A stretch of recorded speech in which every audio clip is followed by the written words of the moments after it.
मिडकैफ hotel room number 168, जिसमें एक लड़का और एक लड़की एक ही बिस्तर पर सोए हुए थे। उनके बदन पर न के बराबर कपड़े थे, जिससे साफ जाहिर हो रहा था कि उन दोनों के बीच कुछ तो हुआ है। वो लड़की नींद से जगी धीरे धीरे आंख खोलती हुई अपने सिर को पकड़कर अंगड़ाई लेती है, और जैसे ही अपने बगल में उस लड़के को देखती है, उसके होश उड़ जाते हैं। वो तुरंत कंबल फेंककर उठना ही चाहती है कि अपने आप को आधे कपड़ों में देख वो कंबल से अपनी पूरी बॉडी कर लेती है। थोड़ी देर बाद उस लड़के की भी आंख खुलती है और उस लड़की को वहां देखकर बोलता है, क्या हुआ, अब तक गई नहीं तुम? ओ लड़की कुछ बोलती, उससे पहले वो लड़का बोला, अच्छा तो पैसे चाहिए, मैं तो भूल ही गया था। वैसे तुम्हारी सर्विस काफी अच्छी थी, मुझे लगा नहीं था कि आजकल के जमाने में भी मुझे वर्जिन लड़की मिलेगी। लगता है तुम नई नई हो इस धंधे में। वो लड़का नॉन स्टॉप बोले ही जा रहा था, जिससे वो लड़की एकदम से चिढ़कर चिल्लाई, चुप करो, मैं कोई सर्विस वॉर्विस वाली नहीं हूँ। और तुम ये कब से क्या बोले जा रहे हो? और तुम मेरे रूम में क्या कर रहे हो? और तो और मेरे बिस्तर पर। वेट वेट, कहीं तुमने मेरे साथ? ये कहती हुई वो एकदम से चुप हो गई और अपना माथा पकड़कर बोली, ओह गॉड, इसका मतलब तुमने मेरे साथ रेप किया है? ये सुनते ही वो लड़का झट से बोला, ओह हेलो, मैंने कोई रेप वेप नहीं किया। समझी, मैंने बस तुमसे सर्विस ली है और मैं पैसे भी तो दे रहा हूँ ना, फिर क्या दिक्कत है?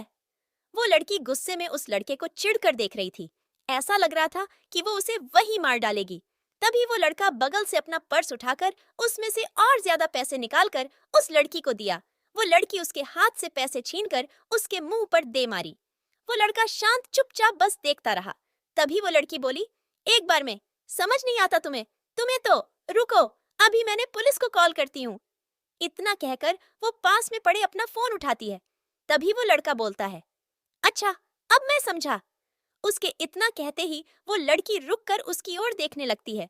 तभी ओ लड़का बोलता है, मैं समझ गया, आखिर बात क्या है? मतलब पैसे वाले मिले नहीं कि ब्लैकमेल करना शुरू कर दिया? तुम जैसी लड़कियों से मेरा हर रोज पाला पड़ता है। तुम जैसी लड़कियां हम जैसों के बिस्तर में बीता कर अपना घर चलाती है। वो लड़की उसकी बात बड़े ही गौर से सुन रही थी और सुनते सुनते एकदम से अपने आप को दोनों गालों पर छाटा मारती हुई बोलती है, ओह गॉड, ये मैं इसकी बकवास सुन क्यों रही हूँ? रुको, तुम्हारी तो इतना कहकर वो वापस से कॉल पुलिस को कॉल मिलाने लगती है। वो लड़का झट से बिस्तर से अपना कपड़ा लेता है और वही उसके सामने पहनने लगता है। तभी वो लड़की अपनी नजरें छिपाती हुई बोली, तुम्हें तमीज है भी या नहीं? बिना कपड़ों के मेरे सामने ऐसे खड़े क्यों हो जाओ यहाँ से? ये सुनते ही वो लड़का हंसा और बोला, वाह क्या अजीब लड़की है, रात में खुद ही मेरे कपड़े अपने हाथों से उतारी और अब बोल रही है बबीना कपड़ों के क्यों हो मेरे सामने। वाह। वो लड़की अब और ज्यादा चिढ़ गई और जोर से चिल्लाई, चुप हो जाओ, वरना मैं तुम्हें जान से मार दूंगी। जिसके बाद वो लड़का बिना कुछ बोले वॉशरूम में चला गया।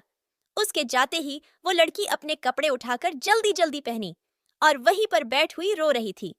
तभी वहां वो लड़का आया। अब यहाँ क्या कर रही हो? जाना नहीं है क्या?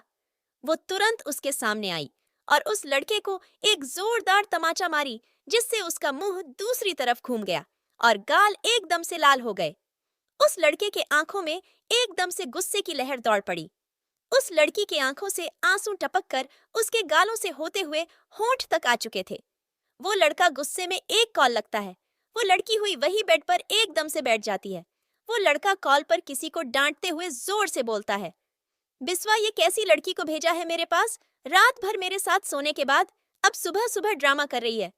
उसके इतना कहते ही फोन से आवाज आई, क्या कहा लड़की?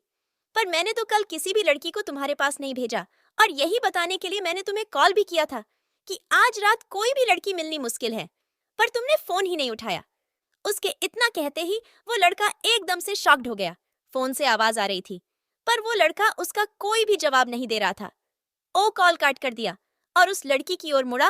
वो बेड पर बैठी रोए ही जा रही थी। अगर बिस्वा ने किसी लड़की को नहीं भेजा तो आखिर कौन थी वो लड़की? और कौन है ये लड़का जिसने उस लड़की को कोई और समझ के रात भर उसके साथ एक ही बिस्तर में रहा? और क्या होगा आगे की कहानी में?